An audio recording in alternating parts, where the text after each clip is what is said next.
నమస్తే. తెలంగాణలో 17 పార్లమెంటు స్థానాలకు సంబంధించి అభ్యర్థుల ఎంపిక అనేది కాంగ్రెస్ పార్టీలో చాలా కష్టతరమైంది. ఇప్పటికే మొదటి జాబితా, రెండో జాబితాలో కొంతమందిని ప్రకటించారు.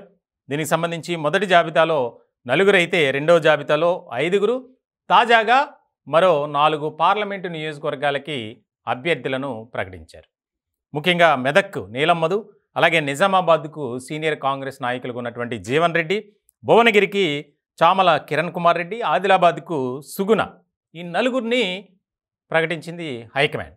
ఇలాంటి సందర్భంలో ఇంకా 4 నియోజకవర్గాలు మాత్రం పెండింగ్ పెట్టింది. ఆ నలుగురు ఎవరు అనే దాని మీద సర్వత్రా ఆసక్తి నెలకొన్నటువంటి పరిస్థితి. చాలా కీలకమైనటువంటి పరిణామంగా ఇది కాంగ్రెస్ పార్టీలో చర్చ జరుగుతుంది. ముఖ్యంగా అభ్యర్థులను ఆ 4 పార్లమెంటు స్థానాలకు సంబంధించి ఎవరిని బరిలోకి దింపాలి. ఆ 4లో కూడా ఒక ఖమ్మం పార్లమెంటు స్థానం మాత్రం అత్యంత కీలకమైంది, ప్రాధాన్యత సంతరించుకున్నది అన్నట్లుగా మారింది. ముఖ్యంగా మనం చూస్తే కనుక ఖమ్మం, కరీంనగర్, వరంగల్, హైదరాబాద్ ఈ 4 స్థానాలకు సంబంధించి ఇంకా సుదీర్ఘమైనటువంటి చర్చలు జరుపుతుంది హైకమాండ్. ఎందుకనంటే ఆశావాహుల సంఖ్య విపరీతంగా ఉంది. తెలంగాణలో కాంగ్రెస్ పార్టీ ఒక జోష్లో ఉంది, రెట్టింపు ఉత్సాహంతో ముందుకు వెళ్తూనే ఉంది.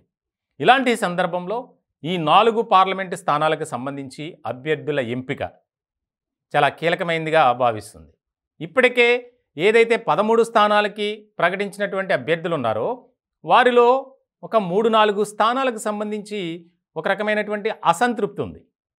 కొంతమంది ఆశావాహులుగా ఉన్నారు, వారిని కాదని వేరే వారికి అవకాశం ఇవ్వడంతో ఒక రకమైనటువంటి అంతర్మదనం చర్చ జరుగుతుంది. ఇలాంటి సందర్భంలో ఈ 4 పార్లమెంటు స్థానాలకు సంబంధించి ముఖ్యంగా కరీంనగర్ కనుక చూస్తే మాజీ ఎమ్మెల్యే ప్రవీణ్ రెడ్డి, అలాగే సీనియర్ కాంగ్రెస్ నాయకులుగా ఉన్నారు రవీందర్ రావు, తీన్మార్ మల్లన్న, ఈ ముగ్గురు మధ్య విపరీతమైనటువంటి పోటీ ఉంది. అలాగే వరంగల్కి సీనియర్ కాంగ్రెస్ నాయకులు సాంబయ్య, పసునూరి దయాకర్, అద్దంకి దయాకర్, నెమిండ్ల శ్రీనివాస్, అలాగే డాక్టర్ పరమేశ్వర్, సదానందం, ఈ 6గురు కూడా విశ్వ ప్రయత్నాలు చేస్తున్నారు.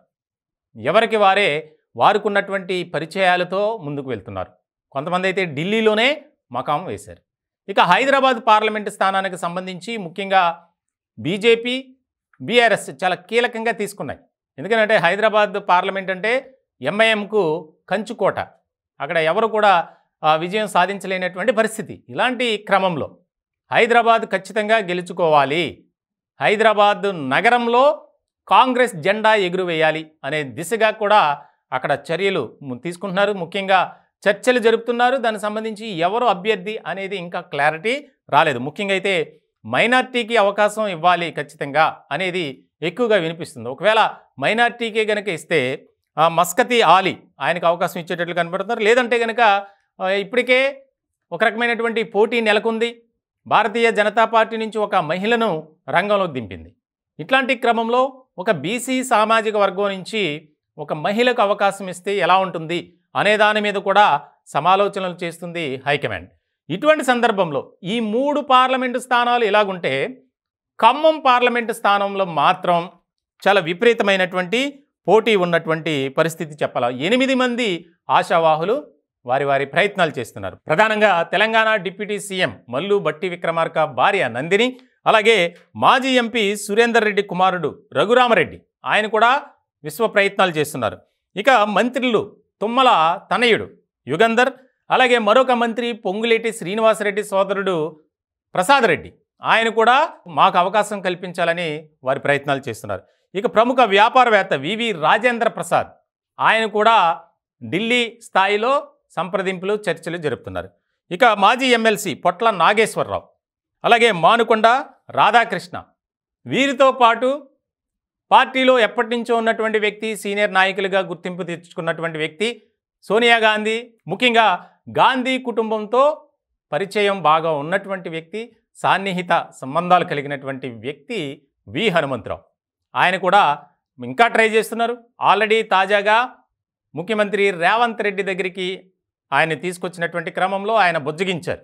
కానీ ఇంకా ఏదో ఆశ, అవకాశం ఇస్తారేమో అని ఆయన ప్రయత్నాలు అయితే ఆయన చేస్తున్నారు. ఇలాంటి సందర్భంలో ఖమ్మం పార్లమెంటు స్థానానికి సంబంధించి మనకున్నటువంటి విశ్వసనీయ సమాచారం ఏంటంటే, మంత్రి పొంగులేటి శ్రీనివాసరెడ్డి సోదరుడు ప్రసాద్ రెడ్డికే దాదాపు ఖరారయ్యే అవకాశాలు స్పష్టంగా కనిపిస్తున్నాయి. 99% ఆయనకే అవకాశం ఉందని. ఇలాంటి సందర్భంలో ఇంకొక మాట కూడా వినిపిస్తుంది. వీరందరినీ కాదని ప్రియాంక గాంధీని పోటీ చేయాలి అనే ఆలోచనలో కూడా తెలంగాణ కాంగ్రెస్ ఒక రకమైనటువంటి ప్రతిపాదన పెట్టింది.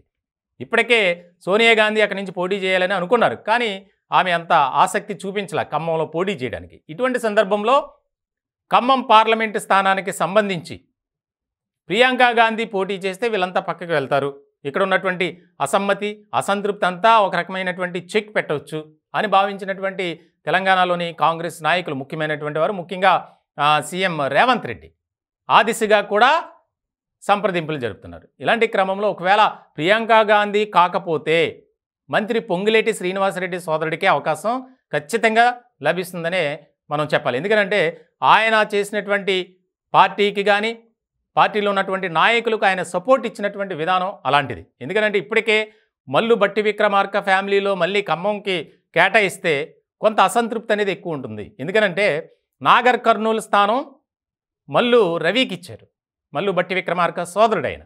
సో ఇటువంటి సందర్భంలో చాలా కీలకమైనటువంటి పరిణామంగా మారబోతుంది ఖమ్మం పార్లమెంటు స్థానం.